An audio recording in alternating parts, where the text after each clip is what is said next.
aí, cara, como que faz pra você pegar um jogo que não tinha tanta expressão no Brasil, mas tinha uma comunidade grande, mas não ganhava campeonato, não tinha um cenário competitivo forte. Como é pegar do zero e construir e virar esse fenômeno que hoje é o time...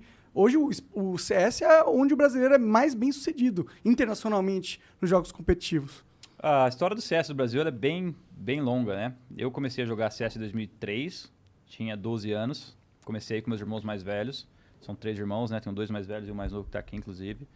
E, na verdade, o Brasil teve um grande celeiro de jogadores e foi muito bem também na época que eu estava ainda começando no game, que era muito novo, né? Então, por exemplo, de 2003 até 2006...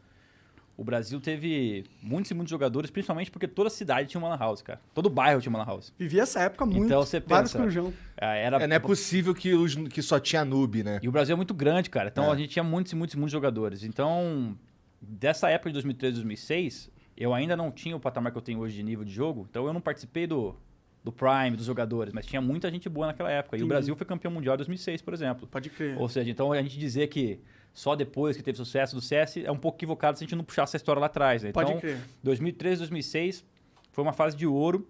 E uma coisa que aconteceu naquela época, que foi muito rara, a gente teve uma pessoa, que era o Pred, era um jogador do Rio de Janeiro, que o pai dele tinha uma condição financeira legal com as empresas que ele tinha, mexia com outras coisas, e ele resolveu apostar no sonho do filho dele naquela época e começou a investir pra caramba no MBR na época, que foi o do Paulo Veloso.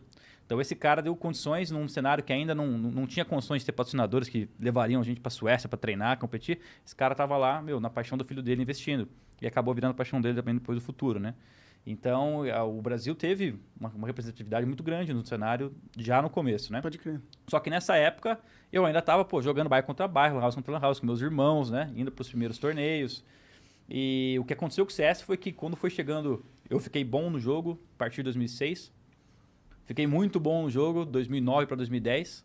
Só que o jogo começou a cair muito, justamente quando eu fiquei muito bom.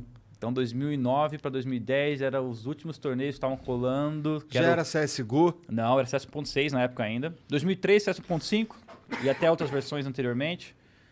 2006 para cima, tudo CS 1.6. CSGO só foi entrar em 2013. Então, a gente teve 2009, 2010, 2011, mundialmente falando, o CS caindo em declínio. No Brasil, a gente perdeu a maior competição que a gente tinha, que era a World Cyber Games, que era a competição que fazia tudo girar. Todo mundo jogava o ano inteiro para ganhar o qualificatório do World Cyber Games. Você ganhava, você ia viajar, representar o Brasil. Tudo pago. Na época era a Samsung que patrocinava todo o evento. Então, quando esse campeonato cortou, a galera falou, vou jogar por qual motivo agora, né? Então, o ecossistema do CS, foi para baixo. E o que aconteceu foi que, era um jogo que eu amava muito, desde 2003 jogando, e eu vi que o cenário tava degringolando, não ia ter mais o que fazer. Eu falei, alguém tem que fazer alguma coisa. E não vai ser a Valve. E não vai ser ela no momento, né? Porque eles têm essa... É um outro assunto que a gente pode entrar depois, mas a Valve é tipo assim, o jogo tá aqui, faz aí. Eles não querem o pai cuidar que foi de nada. comprar cigarro. Mais ou menos isso. Fazem o jogo e se vira. Eles acabaram salvando o CS, trazendo o CSGO depois, né? Sendo sincero, eles fizeram... Em 2013 foi a grande guinada, quando eles entraram com o CSGO, que eles eram uma nova vida. Só que essa nova vida só foi começar a aparecer em Europa primeiro e América do Norte primeiro. Obviamente, a gente está no Brasil, costuma demorar um pouquinho mais para chegar as coisas, né? Então, quando em 2009, e até a gente tem que ir um pouco mais atrás na história, mas aproveitando esse gancho, em 2009 eu já era um bom jogador e eu estava meio desencanando do CS já, porque eu vi que eu não tinha entrado no melhor time ainda, eu estava terminando o terceiro colegial, tinha que ir para a faculdade. E aí, em 2009, eu falei, na verdade, em 2008 eu prestei só pra entrar na USP. Eu tentei entrar em engenharia na USP. Cara, mala pra caralho. Só prestei USP. Burro pra caramba. Passei na primeira fase e devo ter sido um dos últimos da segunda. Não passei. Mas pelo menos almejava grande, né? Tem esse ponto. Não prestei mais nenhuma outra. Doido. Aí eu falei, eu fiz cagada. No outro ano, comecei a fazer cursinho. Então, em 2009, em maio, quando eu tava fazendo cursinho, eu lembro até hoje, morava em Itapetininga, tava com um colega meu de classe estudando em casa e recebi uma mensagem na MSN na época. Os caras me botaram num grupo, o melhor time do Brasil, tava lá o treinador, o dono do time, Fênix, Beat, NAC. Eu falei, caralho, do nada, já entendi o que era, né? Pra bom entendedor, minha palavra basta. Eu já nem conhecia os caras direito ainda, pessoalmente, nada. E aí os caras me chamaram pro time, e aí foi a primeira grande decisão que eu tive que tomar na minha vida, que foi, joguei 6 anos pra brincar, cheguei num nível alto, tô quase que indo só para estudar agora, para poder continuar a minha vida, né? Fazer alguma coisa no futuro. Mas apareceu a oportunidade que nunca tinha aparecido antes. E aí eu lembro de ter falado com a minha mãe até, tá aqui. Falei, ó, mãe, não é por nada não, mas aconteceu um negócio que eu não tava esperando. Vou Tô pegar. estudando aqui faz 4, 5 meses, sem parar no cursinho. Tu tava Mas ficando me bom chamaram de pro prova, melhor não? time. Ah, cara, eu sempre fui esforçado, mas nunca fui gênio, assim, de loucura, sabe? Entendi. Eu acho que eu acabei É que passando, pra passar em prova não tem que ser gênio. Tem que saber decorar as paradas. mas tem que estudar bastante, né? Pra É, passar em faculdade boa, sim. tem que estudar bastante. Sim. E aí, eu acabei que em 2009 eu falei, mãe, ó, não dá pra fazer os dois ao mesmo tempo. Não tem como entrar no melhor time do Brasil pra começar a competir e ao mesmo tempo querer passar em cursinho. Já vi que não vai dar certo. Tem que Então me eu vou dedicar a apostar alguma numa coisa só. E, meu, minha paixão era o jogo, né? Não tinha como não escolher isso. Desde Mas cedo, ela, desde moleque. mas ela foi pra- pirou, cara. Pirou um pouco. Ela tá aí, ela Tá aí. pode até Ela contestar. pirou um pouco. O que aconteceu foi o seguinte. Cheguei pra ela e falei, mãe, ó, apareceu essa oportunidade. O pessoal já garantiu que a gente vai viajar pra 3 torneios. Tem um torneio na Argentina, tem um torneio em Barcelona, na Espanha. E eu tô afim de ir 100% nisso daí. Ela deu uma pirada, mas ela sempre me apoiou. Ela falou, ó, então vai, se dedica pra fazer isso daí. Só que eu quero que pelo menos você estude inglês então. Porque se você vai viajar pra outros países e tal, desenvolve seu inglês. Que, em último caso, só desenvolver teu inglês já tá valendo muito. Total. Então ela pegou Foi nesse uma excelente ponto. dica. Foi uma excelente Sim. dica. É. E para ajudar, lá na cidade onde a gente morava, uma grande amiga da nossa família tem a Skill lá, que é a escola de ensino de inglês, então sempre me ajudou a estudar lá também. Ah, A que Janaína, massa. até mandar um beijo para ela, me ajudou muito nisso. E aí eu falei, meu, é isso aí, vou embora. Dos 3 torneios que eu esperava vir em 2009, todos foram cancelados. Puta merda. Calma que a história piora. Caralho! Barcelona não aconteceu, a Argentina muito menos, o outro nem lembro qual era, e vai vendo. Isso foi em maio que eu parei tudo pra jogar. Meu, minha rotina era acordar de manhã, assistir demo, que é assistir tipo replay de outros jogadores, treinar tarde sozinho e treinar de noite com o meu time. Isso aí 2, 3, 4 meses, 5 meses seguidos. Chegou perto de outubro, novembro, um cara do meu time saiu pro time rival, que foi o Beat.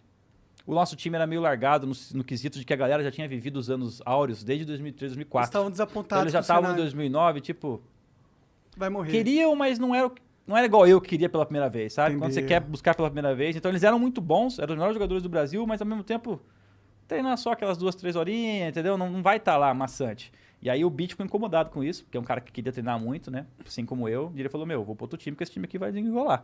Aí ele pegou e ele saiu, faltando uma semana pro campeonato, que é dar vaga pra China, que é o World Cyber Games que eu te falei. Aham. Essa aí eu juro que eu quase chorei. Foi uma das únicas vezes que eu quase chorei na carreira, porque eram 5, 6 meses, apostando tudo no jogo. E, pô, minha mãe deixou ir jogar. Falei que é pra 3 campeonatos, não ia. E aí chegou na hora de jogar o campeonato, o time tava meio que Vai meter um desmanchando. miguezão pra mim, né, filho? Foi mais ou menos isso. E aí a gente foi pra esse torneio. O rapaz que era do time deles, que era o PRD, entrou no nosso. O nosso foi pro deles. Só que a saída desse moleque meio que Destabilizou ligou o time. uma chama no nosso time. Ah! Do cara que não tava tão afim de jogar, falou o quê? Você vai largar nós no campeonato? E aí a galera também deu um gás, Que legal, entendeu? né? E Que aí foi um interessante. puta no campeonato que, na minha opinião, marcou a minha vida. Porque se eu não tivesse assistido aquele campeonato, eu não sei o que teria sido, porque foi um campeonato que me levou pro primeiro internacional, né? Entendi. Então foi o prime ali da minha escolha. Então se eu tivesse perdido aquele jogo na final, que rolou, né? Qualquer momento do campeonato, eu não teria nem de viajar pra fora. Então quem sabe já ia desencanar, sei lá. Não dá pra saber o que ia acontecer Mas depois. que louco que os caras animaram com a saída do cara, né? Porque Ficaram eu putos, na achei verdade, que era né? o... É, ficaram putos, mas É. é bom quando os caras pegam a raiva e usam pra um negócio produtivo, Exatamente. né? Foi isso que aconteceu. E aí a gente venceu esse campeonato. Foi o primeiro que eu fui pra China representar o Brasil pela primeira vez. E aí começou a surgir umas oportunidades. Né? A história é longa, mas foi engraçado que em 2009 eu tive que escolher pela primeira vez o que eu ia fazer, né? E aí que foi rolando. 2010, a gente teve um investimento legal no Brasil. Tem um time que chama Complexity, até hoje existe. Time de CSGO, inclusive tá forte agora. Recentemente. Codizeiro aqui, veio aqui, inclusive, tá Aham. completando pra eles agora lá. Ah, da hora. Ele é um time de um cara americano que também começou, 2000, 2001, um cara muito antigo no CS. Começou, E mas ele- começou jogando? Não, ele era o dono da equipe. Tá. Chama Jason Lake o nome dele, é um dono de time aí. Empresário do ramo. Ele é um empresário do ramo tá há muito tempo. E aí ele pegou, viu que o nosso time tinha potencial, em 2010 ele bancou o time brasileiro. Fez uma game house pra gente aqui em Santana, em São Paulo. Que da hora. Levou a gente pra alguns campeonatos. Tu então sabe quanto que começou ele a investiu investir. nesse projeto? De começo? Cara, na época, eu lembro que a época aluguel lá, em 2010, era uns 2 pau. Um apartamento pra cuidar do time, 2 pau. Acho que em 2010 é uma É. grana boa hoje, É né? uma grana. É. uns, Já é uma grana boa hoje, ainda assim, imagina na época, uns né? 4 pau, pelo menos, hoje em dia, É. com a inflação, né? Então aí ele, só de aluguel era isso, salário da equipe e tal, então ele já investia muito naquela época. E aí o time durou mais uns 8, 10 meses, eu acho, a gente foi pra algumas competições, ganhamos uma em Nova York, inclusive. Foi legal a experiência, só que ele também pulou do barco no final de 2010, porque a coisa tava muito mal no CS. Tava, O dono do time. o time acabou saindo Eram do os players que Complexity. estavam deixando de jogar ou era o cenário competitivo que tava minguando? Não tinha gente assistindo. Eu acho que uma coisa leva a outra, né? O World Cyber Games saindo do Brasil, acho que a própria comunidade já dá aquela desanimada. O campeonato lá fora cada vez menores, tipo, o negócio foi perdendo a Então graça. até internacionalmente tava Foi, minguando, não era só no internacionalmente, Brasil. inclusive, Entendi. Mas isso era sintoma de um jogo que tava morrendo. Um jogo que tava morrendo, que não recebia muita atualização. Um jogo onde os grandes campeonatos, de repente, mudaram a sua estratégia. Tipo, a Samsung que fazia o World Cyber Games. Não vou mais fazer campeonato mundial de Olimpíadas de Games, vou fazer outra coisa. Aí já perdeu essa Olimpíada Mundial de Games. Então, eu acho que são vários fatores que foram combinando e o cenário foi ficando devagar.